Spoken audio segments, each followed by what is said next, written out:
फिर आता है यहाँ रिकॉर्डिंग का ऑप्शन। रिकॉर्डिंग में जो मैं आपको पहले बता रहा था यूज़र मोड ऑन ऑफ, वो यहाँ से होता है, ये LT। अगर इसको आप ST कर देंगे तो यहाँ पे Z ऑटो हो गया। अगर आप इसे LT कर देंगे तो Z ऑटो। ये वीडियो मोड में तो ये दोनों जगह ही काम करता है, इसको चेंज करते हैं। अगर यहाँ आपको वीडियो मोड चेंज करना है, मोड चेंज करना है इसका, तो ये मोड का बटन दबाएंगे यहाँ से। अब ये इमेज मोड में आ गया। यहाँ पे अगर आप LT को ST करते हैं तो ये आ गया यूज़र 60 मीटर। अगर आप इसे LT करते हैं तो एक रेंज दिखाएगा 10 से लेके 36। तो इसका मतलब ये होता है कि अगर आप टारगेट कर रहे हैं किसी मशीन को टारगेट, अगर आपको व्हीकल को टारगेट करना है तो यहाँ से AT का बटन होता है।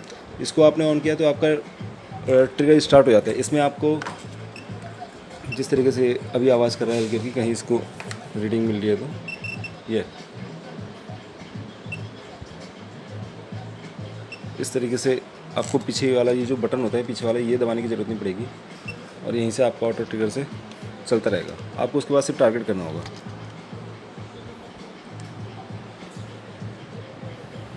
और जो भी व्हीकल अगर 10 से 36 मीटर की डिस्टेंस पे आएगा, ये उसको अपने आप कैप्चर स्टार्ट कर देगा। अगर जैसी कोई ओवर स्पीड आता है तो एक स्नैपशॉट ले लेगा।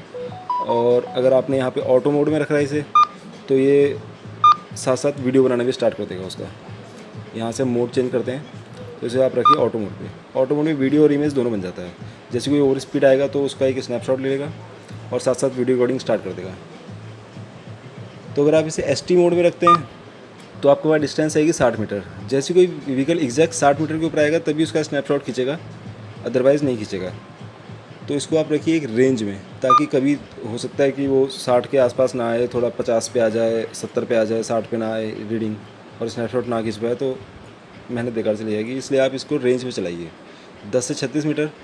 और यहाँ से जूम प्लस करके आप इसकी रेंज बढ़ा सकते हैं 30 से 60 मीटर। इस कैमरे की अपनी सेटिंग पहले से सेट होती है। जैसे ही आप यहाँ से 36-60 मीटर करेंगे, ये अपने आप उतनी डिस्टेंस के हिसाब से जूम कर लेगा कैमरे को। ऐसे ये 60 से 100 मीटर, ये 100 से 150 160 मीटर और ये 160 मीटर प्लस। इसमें कैमरा 100 से 160 मीटर के बीच में सेट रहेगा जैसे ये, तो उसी के बीच में ये स्नैपशॉट लेगा और वीडियो रिकॉर्डिंग करेगा। उसके ना पहले करेगा ना उसके बाद, क्योंकि कैमरे की सेटिंग जूम वगैरह हमने उसके हिसाब से सेट करके रखी है कि 100 से 160 के बीच में वो कैप्चर करेगा। उसके बीच में आपको इमेज क्लियर दिख रही है या नहीं दिख रही, वो आपको देखना होगा कैमरे से पहले। आप यहाँ से अगर ऑटो ट्रिगर स्टार्ट करेंगे, ये जहाँ भी टारगेट करा होगा उसकी डिस्टेंस यहाँ दिखाना स्टार्ट कर देगा। तो जैसे आपको कहीं 120 मीटर के आसपास दिख गया, वहाँ पे आप देख लीजिए कैमरा आपको क्लीन दिख रहा है नहीं दिख रहा। इमेज शार्प दिखनी चाहिए, ब्लर नहीं होनी चाहिए, शार्प होनी चाहिए। अगर शार्प नहीं है तो आप फोकस माइनस और फोकस प्लस से उसको इमेज को क्लियर कर सकते हैं। जैसे इमेज में दो तरह के ऑब्जेक्ट, मतलब इमेज में आपको ऑब्जेक्ट ऐसे भी हो सकता है, कोई ऑब्जेक्ट इमेज में आगे हो, कोई ऑब्जेक्ट पीछे हो, कोई गाड़ी आगे कोई पीछे है। तो आप जिस को फोकस करना चाहते हैं, आप फोकस प्लस करके आप पास वाली चीज़ को आप क्लियर कर सकते हैं और फोकस माइनस करके दूर वाली चीज़ को क्लियर कर सकते हैं। जैसे अभी सीन में आपको ये जो डिस्प्ले दिख रहा है इस वीडियो में, ये शार्प दिख रहा है और पीछे का जो बैकग्राउंड दिख रहा है वो धुंधला दिख रहा है। फोकस कैमरे ने यहाँ कर रखा है। तो इसी तरीके से हमारा ये कैमरा भी काम करता है। अगर आप इसको फोकस प्लस करेंगे तो ये पास की चीज़ को क्लियर करेगा अपनी इमेज के अंदर, और फोकस माइनस में दूर की चीज़ को क्लियर करेगा। तो आप एक आराम से स्टार्ट करते ही, जैसे आपने 100 से 160 मीटर में काम करना है तो आपने 120 मीटर के आसपास डिस्टेंस आपको यहाँ दिखा, कोई भी ऑब्जेक्ट दिख रहा है उसको क्लियर कर लीजिए फोकस प्लस माइनस से। इसकी भी एक लिमिट होती है। जैसे आप फोकस प्लस दबाएंगे तो एक जगह जाके वो बिल्कुल ब्लर हो जाएगा, फिर आप फोकस माइनस दबाना स्टार्ट करेंगे तो कहीं ना कहीं जाके वो बीच में आपको क्लियर दिखना स्टार्ट हो जाएगा। फिर आते हैं यहाँ पे JPG सेव। कभी आपको कोई तुरंत इमेज लेनी है, कोई विदाउट हेलमेट आ रहा है या वैसा कोई रॉन्ग साइड में जा रहा है, आपको इमेज लेनी है, तो आप यहाँ से तुरंत ये AT के बिना काम करता है। आपने तुरंत JPG क्लिक करेंगे तो एक इमेज सेव हो जाएगी एक। ये ऑटो के साथ AT के साथ काम नहीं करता ये।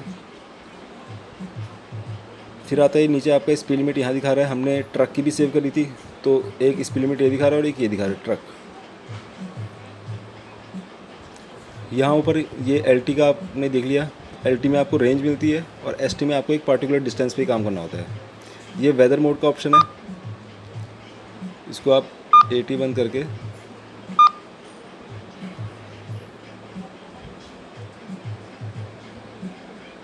हाँ अब इसमें आपको एक बादल सा आइकन दिख रहा होगा ये, तो ये पुअर वेदर मोड ऑन हो गया। या आप वहाँ से सेटिंग से भी कर सकते हैं और यहाँ डायरेक्ट भी कर सकते हैं।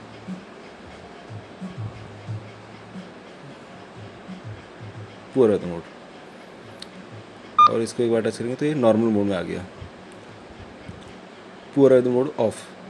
ये आपका दो मोड होते हैं, ये सनी के लिए होता है, दिन में काम करने के लिए, और इसी को आप एक बार टच करेंगे तो ये नाइट मोड में आ गया। इस टाइम पे आपको सारा ब्लैक एंड वाइट दिखेगा।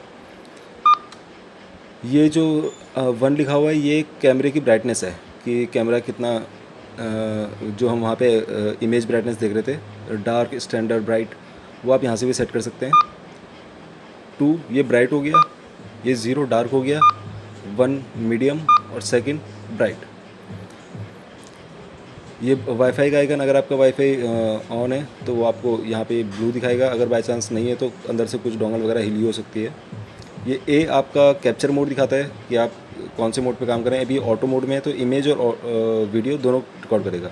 इसको चेंज करने के लिए आप यहाँ से काम कर सकते हैं। ये मोड का बटन है, इसको एक बार दबाएंगे, ये वीडियो मोड में आ गया, ये इमेज मोड और ये ऑटो मोड, बस सर। और ये जीपीएस का आइकन है, अगर आपको जीपीएस सिग्नल लैटिट्यूड लॉन्गिट्यूड दिखाएगा तो ये यहाँ पे आपको ये इनेबल दिखा जाएगा। अभी ये रेड दिखा रहा है, हम बिल्डिंग के अंदर हैं तो ये रेड दिखा रहा है।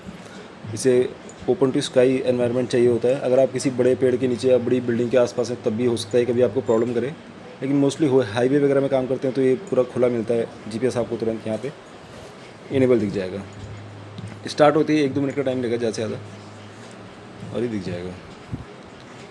और ये 0 जो यहाँ पे लिखा है, ये 0 आपका रिकॉर्ड नंबर दिखाता है। जैसे आपने एक सेशन स्टार्ट किया, मशीन को ऑन करके ऑफ़ किया और रिकॉर्डिंग स्टार्ट करी, तो यहाँ पे जितने भी एविडेंस रिकॉर्ड होंगे उसकी काउंटिंग यहाँ पे दिखाता रहेगा। 1 इमेज आई, 2 आ गई, 3 आ गई, ये बढ़ता रहेगा।